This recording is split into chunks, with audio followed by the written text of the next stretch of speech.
Shalom, salam sejahtera bagi kita sekalian. Saudaraku, senang bisa berjumpa saudara kembali. Kiranya Tuhan Yesus selalu memberkati saudara dimanapun saudara saat ini berada. Saudara kasih Tuhan Yesus, pada hari ini kita akan bersama-sama merenungkan firman Tuhan yang berjudul Akulah yang awal dan yang akhir. Akulah yang awal dan yang akhir. Saudaraku yang dikasihi Tuhan, hari-hari ini dunia sedang gemetar takutan karena virus corona yang merebak di mana-mana. Dampaknya begitu dahsyat. Ada banyak orang mati, ada banyak orang terinfeksi. Dan tidak hanya sampai di sana, ekonomi terguncang, keadaan-keadaan menjadi sulit saat ini. Saudaraku yang dikasihi Tuhan Yesus, dalam keadaan seperti ini, bagaimanakah sikap hati kita?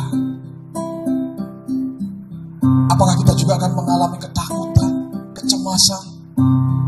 Rasa takut pasti ada pada setiap orang. Tapi apakah kita akan terus-menerus merasakan takut dan cemas atas keadaan ini?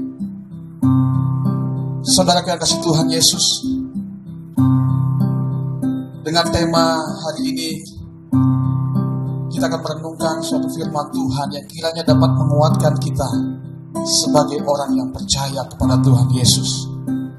Saudara yang kasih Tuhan Yesus, firman Tuhan hari ini terambil dari Wahyu pasal 1 ayat 17 sampai dengan ayat yang ke-18. Demikian bunyi firman Tuhan. Ketika aku melihat dia, tersungkurlah aku di depan kakinya, sama seperti orang yang mati. Tetapi ia meletakkan tangan kanannya di atasku lalu berkata, "Jangan takut. Aku adalah yang awal dan yang akhir dan yang hidup. Aku telah mati, namun lihatlah, aku hidup sampai selama-lamanya, dan aku memegang kunci maut dan kerajaan maut." Saudaraku yang kasih Tuhan Yesus, akulah atau aku adalah yang awal dan yang akhir. Siapakah yang berbicara ini kepada Rasul Yohanes? Kita akan melihat ciri-cirinya. Bapak kasih Tuhan Yesus, yang pertama dikatakan dalam Wahyu pasal 1 ayat 13 sampai 16. Dikatakan demikian, dan di tengah-tengah kaki Dian itu ada seorang serupa anak manusia, berpakaian jubah yang berpanjangnya sampai di kaki, dan dadanya berlilitkan ikat pinggang dari emas. Kepala dan rambutnya putih bagaikan bulu yang putih metah, dan matanya bagaikan nyala api, dan kakinya mengkilap bagaikan tembaga membara di dalam perapian. Suaranya bagaikan desau air bah, dan di tangan kanannya ia megang 7 bintang, dan dari mulutnya keluar sebelah pedang tajam bermata 2, dan wajahnya bersinar-sinar bagaikan matahari yang terik. Saudara yang kasih Tuhan Yesus, ciri pertama dari pribadi yang berkata aku adalah Alfa dan Omega, atau aku adalah yang awal dan yang akhir, dia adalah seorang anak manusia. Siapakah yang dimaksudkan oleh Rasul Yohanes tentang anak manusia? Misteri ini kita bisa pecahkan dengan membaca kitab Injil Yohanes. Di sana Rasul Yohanes sendiri menyebutkan Yesus Kristus sebagai anak manusia. Perjalanan hidup mereka bersama selama kurang lebih 3 tahun tentunya membuat Rasul Yohanes kenal betul siapa Tuhan Yesus dan siapa pribadi yang sedang berhadapan dengannya. Saudaraku yang kasih Tuhan Yesus, di sini kita bisa meyakini bahwa pribadi yang sedang berbicara dengan Yohanes yang berkata akulah atau aku adalah yang awal dan yang akhir adalah Yesus Kristus. Dia adalah Tuhan Yesus yang dilayani, yang diikuti oleh Rasul Yohanes. Yang kedua, ciri yang kedua dikatakan dalam pembacaan kita tadi bahwa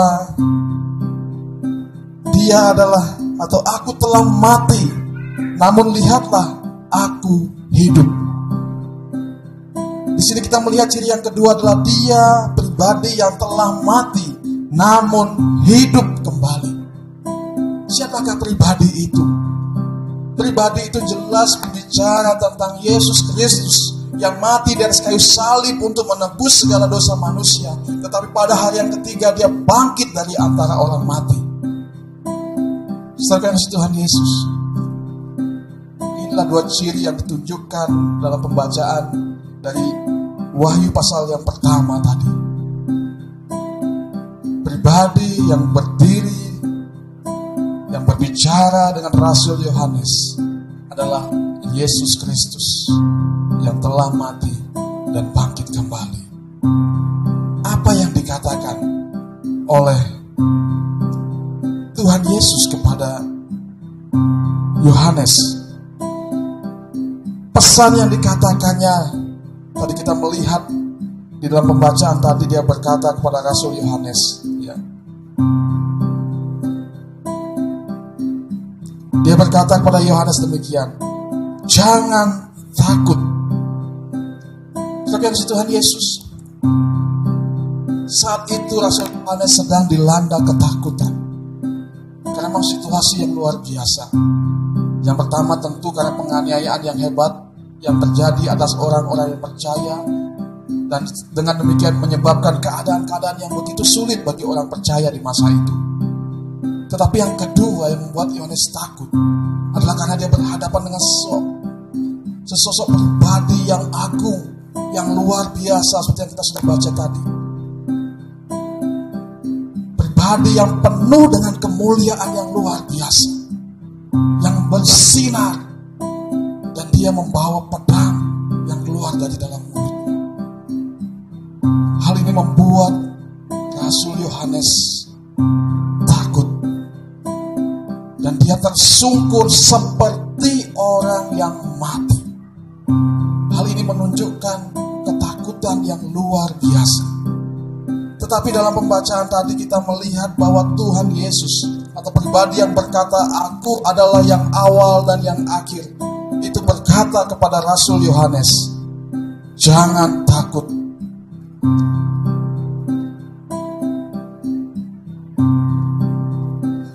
Sebagaimana dikatakan dalam Wahyu pasal 1 ayat 17, ketika aku melihat dia, tersungkurlah aku di depan kakinya, sama seperti orang yang mati. Tetapi ia meletakkan tangan kanannya di atasku lalu berkata, jangan takut, aku adalah yang awal dan yang akhir. Bapak Saudara yang kasih Tuhan Yesus, di sini kita melihat pribadi itu berkata kepada Rasul Yohanes, jangan takut. Apa yang meneguhkan Rasul Yohanes supaya ia jangan takut? Ada beberapa hal di sini kita bisa lihat. Yang pertama, dalam bacaan tadi dikatakan bahwa pribadi itu meletakkan tangan kanannya ke atas Rasul Yohanes. Di sini kita melihat ada kepedulian dari pribadi itu. Meletakkan tangan kanan di atas seseorang, itu adalah tanda kepedulian. Ketika seseorang mengalami kesusahan dan orang lain meletakkan tangan kanan di bahu seseorang itu adalah wujud dia peduli terhadap orang itu. Jadi ketika Yohanes tersungkur karena ketakutan yang luar biasa, pribadi itu meletakkan tangan kanannya sebagai tanda peduli, sebagai tanda dia mengasihi.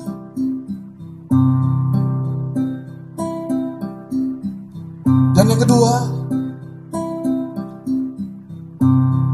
kenapa pribadi itu mengatakan jangan takut?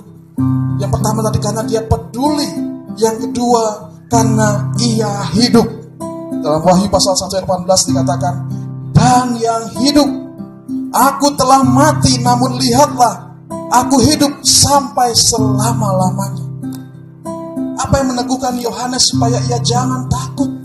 Karena pribadi yang berbicara dengan dia selain peduli, selain mengasihi dia, pribadi itu juga pribadi yang hidup, bukan pribadi yang mati. Memang ia telah mati karena kasihnya pada kita, sehingga ia rela mengorbankan nyawanya sendiri hingga mati di atas kayu salib. Tetapi pribadi itu juga telah bangkit dari antara kematian. Ia hidup. Pada hari yang ketiga dia bangkit, dia keluar dari kubur, dan dia hidup. Saudaraku yang kasih Tuhan Yesus, Tuhan yang diikuti oleh Rasul Yohanes bukanlah Tuhan yang mati. Dia adalah Allah yang hidup. Alkitab mencatat pada hari yang ketiga dia bangkit dari kematian, bahkan dia hidup untuk selama-lamanya. Dan yang ketiga yang meneguhkan perkataan itu bahwa jangan takut adalah ia berkuasa atas maut. Pribadi itu adalah pribadi yang berkuasa atas maut. Dikatakan dalam Wahyu pasal 1 ayat 17 tadi, dan aku memegang kunci atau memegang segala kunci maut dan kerajaan maut. Saudara yang kasih Tuhan Yesus, pribadi itu bukan saja mengasihi, pribadi itu bukan saja telah bangkit, ia hidup, tetapi ia juga berkuasa atas maut.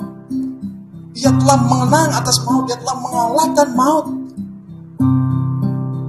Sehingga maut tidak lagi berkuasa atas dia. Buktinya adalah dia bangkit dari kematian. Maut berbicara tentang kematian. Banyak orang, bahkan semua orang tentu takut yang namanya maut ataupun kematian. Tetapi pribadi itu yang berkata, aku adalah yang awal dan yang akhir, adalah pribadi yang berkuasa atas maut. Bahkan dia yang memegang kunci segala maut itu. Saudara kasih Tuhan Yesus, perkataan ini tentu meneguhkan hati Rasul Yohanes bahwa tidak ada yang perlu ditakutkan lagi. Keadaan sulit, sakit penyakit, kesesatan, bahkan maut sekalipun tidak perlu ditakuti lagi. Karena pribadi yang adalah yang awal dan akhir itu adalah pribadi yang berkuasa atas semuanya itu. Dia adalah Yesus Kristus yang adalah Tuhan dan Juru Selamat kita. Nah, saudara yang kasih Tuhan Yesus, Tuhan Yesus adalah Alfa dan Omega. Dia adalah yang awal dan yang akhir. Melihat kebenaran-kebenaran ini sebagai pengikut Kristus di masa sekarang ini, di tengah-tengah situasi yang menakutkan ini, marilah kita hendaknya jangan takut. Sebab pribadi yang kita ikuti adalah pribadi yang peduli dengan kita. Dia peduli dengan setiap persoalan kita. Dia peduli dengan segala sesuatu yang kita khawatirkan. Dan dia berkuasa atas semuanya itu. Dia berkuasa atas segala sesuatu dalam kehidupan kita. Baik atas sakit penyakit, atas kebutuhan ekonomi, atas pergumulan-pergumulan, beban-beban yang kita hadapi. Dia berkuasa atas semuanya itu. Bahkan dia berkuasa atas maut, atas kematian sekalipun. Jadi dengan demikian, sebagai orang yang percaya kepada Tuhan Yesus, tidak ada yang perlu kita takutkan lagi. Kuatkan hati kita. Di masa-masa sulit ini, mari kita teguhkan hati kita. Yakinlah bahwa Allah beserta dengan kita. Allah itu mengasihi kita. Yesus Kristus peduli dengan kita. Dia mau menolong kita. Dia mau menyelamatkan kita. Bahkan sampai pada akhir hidup kita sekalipun, Dia berkuasa atas kita. Saudara yang kasih Tuhan Yesus, kiranya firman ini boleh meneguhkan kita, menguatkan kita. Tuhan Yesus berkata, jangan takut, sebab Ia adalah Alfa dan Omega.